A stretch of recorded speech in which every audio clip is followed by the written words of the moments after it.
அமெரிக்காவிலிருந்து பறந்து வரும் பணம். உச்சநீதிமன்றத்தின் வரலாற்று சிறப்புமிக்க தீர்ப்பு. டொனால்ட் ட்ரம்ப் போட்ட உத்தரவு ரத்து. இதில் இந்தியாவுக்கு எவ்வளவு தெரியுமா? முன்னாள் அமெரிக்க அதிபர் டொனால்ட் ட்ரம்ப் ஆட்சி காலத்துல பல நாடுகளோட பொருட்களுக்கு விதிக்கப்பட்ட கூடுதல் வரிகள் செல்லாது அப்படின்னு அமெரிக்க உச்சநீதிமன்றம் தீர்ப்பளிச்சிருக்கு. இதோட விளைவா சுமார் 15 லட்சம் கோடி ரூபாய சம்பந்தப்பட்ட நாடுகளுக்கு அமெரிக்கா திரும்ப வழங்க இருக்கு.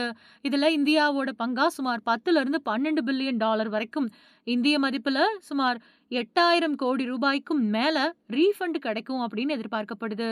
குறிப்பா இந்தியாவோட ஜவுளி, இன்ஜினியரிங் பொருட்கள், அப்புறம் ரசாயன துறைகள்ல இந்த வரி விதிப்பால அதிகம் பாதிக்கப்பட்டிருந்தது. இருந்தாலும் இந்த ரீஃபண்ட் பணம் நேரடியா இந்திய நிறுவனங்களுக்கு கிடைக்காது அப்படிங்கிறது ஒரு சிக்கலான விஷயமா தான் இருக்கு.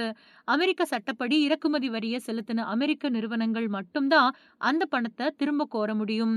அதனால அமெரிக்காவுக்கு பொருட்களை ஏற்றுமதி செஞ்ச இந்திய நிறுவனங்கள் அவங்களுக்கு வரவேண்டிய பணத்தை வாங்குறதுக்கு அந்த அமெரிக்க நிறுவனங்கள் கூட வணிக ரீதியா பேசிதான் பெற்றுக்கொள்ளணும். இந்த ரீஃபண்ட் செயல்முறை ஏப்ரல் 20ஆம் தேதியில இருந்து தொடங்கி இருக்கக்கூடிய நிலையில அடுத்த 60ல இருந்து 90 நாட்களுக்குள்ள பணம் வழங்கப்பட்டுடும் அப்படின்னு எதிர்பார்க்கப்படுது.